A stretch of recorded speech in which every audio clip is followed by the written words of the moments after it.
Time now for Reporters Roundtable to put the headlines in perspective. Bud and Ross both still with us, and joining us as always is Berna Dean Steptoe, our political producer here at Channel 8. Let's start out with this conversation on Barbara Bush. Former First Lady passed away last week, buried yesterday. What's her legacy? Ross, we'll start with you. You know, she changed the role of the First Lady from little things like, you know, you're used to seeing the spouse of a presidential candidate appear as a nominator at the party convention. She was the first one who did that. To being a full political partner and for picking a way to say the things that her husband couldn't say. I think this is actually sort of important. So he has to be circumspect, the president has to be circumspect, and she popped off once in a while, sometimes in very useful ways for him. And she loved doing that. And I also think that she would be remembered by how she raised her family. Yep. She raised decent people. And she sort of humanized Daddy Bush. But she was able to live in both worlds successfully. And I think she's going to be remembered for that. She played the role well. People talk about the charm and dignity and patience, but I think you also have to look at the fact that she talked continuously about education. And one thing that sets the Bushes aside from so many others of the Republican Party is the focus on education and on reading and literacy, and that is a federal role and there is a government role in education at a time when, I mean, my gosh, you know, they came up an era when the John Birch Society wanted to end all public education.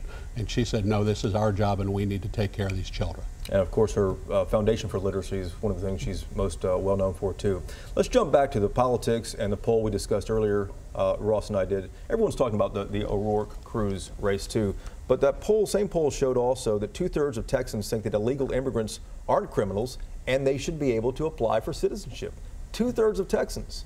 That's not what the Republicans in charge of this state are saying or want either, though. You know, some of this is geography. Texans have been on the border of Mexico the whole time, and we have a different understanding of this. It's a part of our culture, it's a part of our economy, and we just understand this and have a better relationship here than Republicans or Democrats in Ohio or New Hampshire or places like that. We're closer to it. Live the with national conversation is different from the conversation in border states. That surprise you guys? Well, you know, the poll has a dichotomy in it because it says that we love the illegal immigrants who are here. 2/3 of us want them to stay. But we also like having the guard on the border. We just don't like having a wall on the border. It just shows in Texas, I mean, we live with people, they're neighbors, they're family members, they're friends, they're teachers, they're workers we encounter every day. We're not mad at them. We don't think they're criminals. You know, I mean, I think that the poll really, although it is voters, it's not likely voters. I think it really reflects how Texans feel. I think it does too, and it's not new.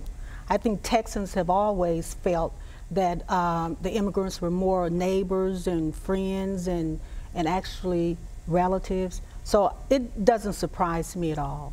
Final seconds here, too. I want you guys each hit on this. How does any of this affect the governor's race, Lupe Valdez and Greg Abbott?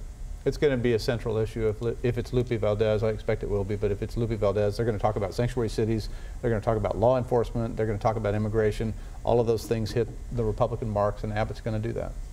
Well, and I don't think that it will make that much of a difference in terms of who wins that election, because Abbott is going to do well.